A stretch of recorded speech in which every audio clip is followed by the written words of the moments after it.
আকাশবাণী আগরতলা স্থানীয় সংবাদ পড়ছি কৃষ্ণধন দেবনাথ। আজ সংবিধান দিবস। সংবিধান দিবস স্মরণে গতকাল নতুন দিল্লিতে আমাদের সংবিধান আমাদের সম্মান পদযাত্রা কর্মসূচির আয়োজন করা হয়। এ উপলক্ষে রাজ্যপাল ইন্দ্রসেনা রেড্ডি নাল্লু রাজ্যবাসীকে শুভেচ্ছা জানিয়েছেন। এক শুভেচ্ছা বার্তায় রাজ্যপাল বলেছেন, সংবিধান শুধুমাত্র একটি আইনি দলিল নয়, এটি এক ঐক্যবদ্ধ এবং প্রগতিশীল সমাজের পথপ্রদর্শক। এদিকে বিভিন্ন কর্মসূচির মধ্য দিয়ে সারা দেশের সাথে রাজ্যেও আজ সংবিধান দিবস পালিত হচ্ছে। এ উপলক্ষে সকাল 7টায় রাজধানীর উমাকান্ত একাডেমি প্রাঙ্গণ থেকে একটি পদযাত্রা শুরু হয়। সকাল 11টায় রাজ্যের স্কুল, কলেজ, অফিস, আদালতে সংবিধানের প্রস্তাবনা পাঠ করার কর্মসূচি গ্রহণ করা হয়েছে।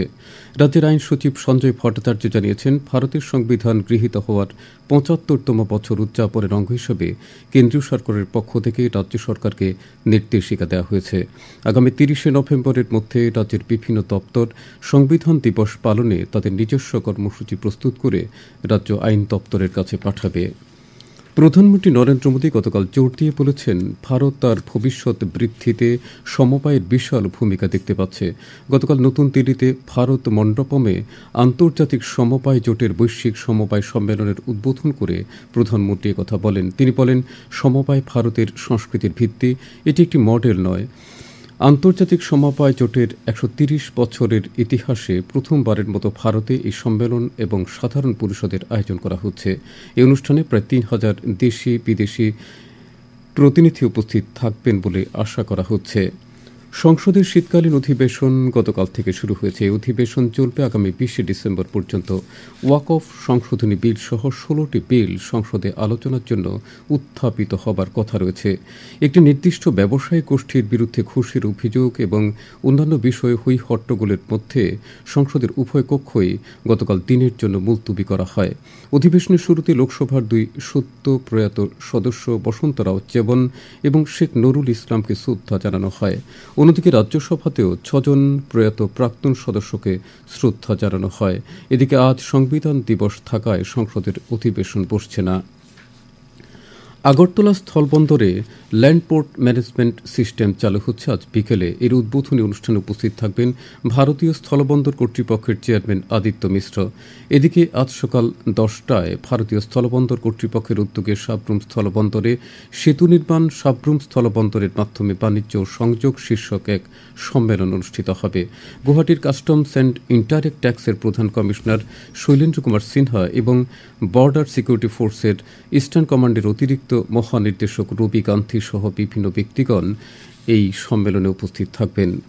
গোমতী জলবিদ্যুৎ কেন্দ্রের পুনরুজ্জীবন এবং গোমতী নদীর উৎসমুখ তীর্থমুখে আসন্ন মকর সংক্রান্তি মেলা সংক্রান্ত বিষয়ে রাজ্য বিদ্যুৎ নিগম লিমিটেডের ব্যবস্থাপক অধিকর্তা বিশ্বজিৎ বসুর সঙ্গে গতকাল এক বৈঠকে মিলিত হন করবুকের বিধায়ক সঞ্জয় মানিক ত্রিপুরা।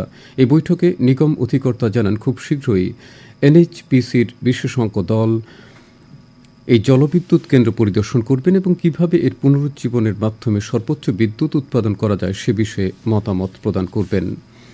পেশাগত দায়িত্ব পালন করতে গিয়ে গতকাল ভোররাতে একজন চিত্র সাংবাদিক আক্রান্ত হবার ঘটনার নিন্দা জানিয়েছে আগরতলা প্রেস ক্লাব। দুর্বৃত্তদের দৃষ্টান্তমূলক শাস্তির দাবি জানায় প্রেস ক্লাব। ঘটনার নিন্দা জানিয়ে এই একই দাবি জানিয়েছে Tripura journalist union, Tripura photo journalist association এবং Tripura working journalist union. Mushtaq Ali trophy টি-20 ক্রিকেট প্রতিযোগিতার গ্রুপের দ্বিতীয় খেলাতেও ত্রিপুরা পরাজিত হয়েছে। ইন্দোরে অনুষ্ঠিত খেলায় গতকাল কর্ণাটক 5 উইকেটে রাজ্য দলকে হারিয়ে দেয়। অন্যদিকে অনূর্ধ্ব 15 বছর বয়সী মেয়েদের জাতীয় ক্রিকেটের গ্রুপের তৃতীয় খেলাতেও গতকাল ত্রিপুরা পরাজিত হয়। দেরাদুন অনুষ্ঠিত সীমিত ওভারের আসরে চণ্ডীগড় 2 উইকেটে রাজ্য দলকে হারিয়ে দেয়। আজ দুপুর পর্যন্ত আবহাওয়ার পূর্বাভাসে জানানো হয়েছে, আকাশ সাধারণত মেঘাচ্ছন্ন থাকবে। সকালের দিকে হালকা কুয়াশা ছিল। আগরতলায় আজ ভোরের সর্বনিম্ন তাপমাত্রা ছিল 16.2 ডিগ্রি সেলসিয়াস। দিনের সর্বোচ্চ তাপমাত্রা থাকবে 28 ডিগ্রির কাছাকাছি। স্থানীয় সংবাদ এখনকার মতো শেষ হলো।